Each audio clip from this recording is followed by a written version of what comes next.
차기 미국 대통령과 상원의원 35명, 하원의원 435명을 새로 뽑는 2020 대선과 총선 투표가 3일 새벽 6시나 7시부터 저녁에서 시차를 두고 시작돼 저녁 6시나 7시, 늦게는 밤 9시에 마감됐고 곧바로 개표회에 돌입했습니다.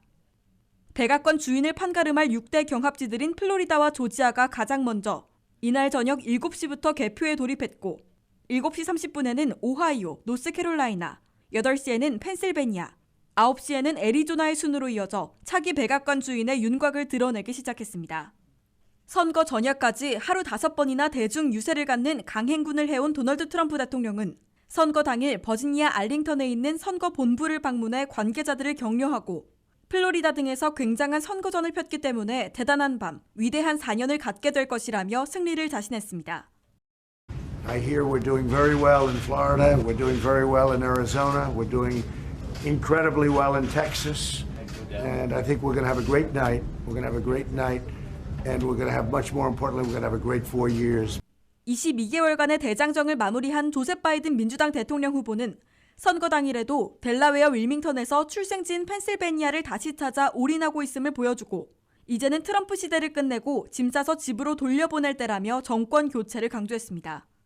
They're expecting up to 150 million, the largest turnout ever. If you haven't gotten everybody out, get them out. We're going to win Pennsylvania because of you. 올해 선거에서는 무려 1억 200만 명이나 조기 직접 투표와 부재자 투표로 사전에 투표를 마친 투표 열기를 보였고 선거 당일에도 6천만 명이나 더 몰려 나온 것으로 관측됐습니다.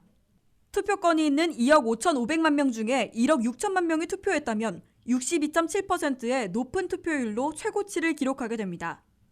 유권자의 3분의 2나 긴 줄을 서서 조기 투표하거나 부재자 투표로 제출한 덕분에 선거 당일에는 나머지 3분의 1만 나와 예전보다는 붐비지 않고 긴 줄을 서지도 않았으며 짧은 시간 안에 투표를 마치는 분위기였습니다. 이에 앞서 전통적으로 자정에 투표하는 뉴햄프셔주의 두 작은 마을 딕스빌 노치에선 바이든 후보가 5대 0으로 이긴 반면 밀스필드에선 트럼프 대통령이 16대 5로 승리해 두 곳을 합해 트럼프 16표, 바이든 5표를 차지했습니다. 하지만 뜨거웠지만 큰 사건 사고가 보고되지 않은 투표 분위기와는 달리 개표와 개표 후에는 어떤 상황이 펼쳐질지 몰라 긴장이 고조되고 있습니다. 백악관의 주인을 가릴 6대 경합지들인 선벨트 지역의 플로리다, 조지아, 노스캐롤라이나, 그리고 러스트벨트 지역의 펜실베니아, 오하이오, 서부 애리조나에선 동률 또는 1, 2포인트 차이의 초박빙 접전이 벌어지고 있습니다. 저녁 7시부터 가장 먼저 개표에 돌입한 최대표밭 플로리다와 7시 30분에 시작한 노스캐롤라이나에선 사전 투표까지 포함해 신속 개표하고 있어 어느 쪽으로 승부가 기울지 가늠할 수 있을 것으로 보입니다. 그러나 선거 당일 밤이나 다음날 새벽에 차기 백악관이 될 승자가 나오지 않을 가능성이 제기되고 있습니다. 초박빙 접전으로 개표 완료 때까지 승자 선언이 어려울 것이고 트럼프의 연승 행진이 이어지면 복잡한 상황이 펼쳐지기 때문입니다.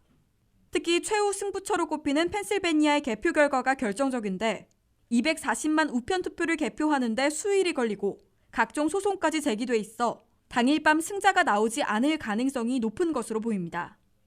그럴 경우 2020 미국의 선택에서는 양측 지지자들 간 곳곳에서 충돌하고 이미 230건 이상 제기된 법적 소송전이 가열되며 폭력 사태까지 빚어지고 대혼돈에 빠질 우려와 긴장이 팽배해지고 있습니다. WKTV 뉴스 김지수입니다.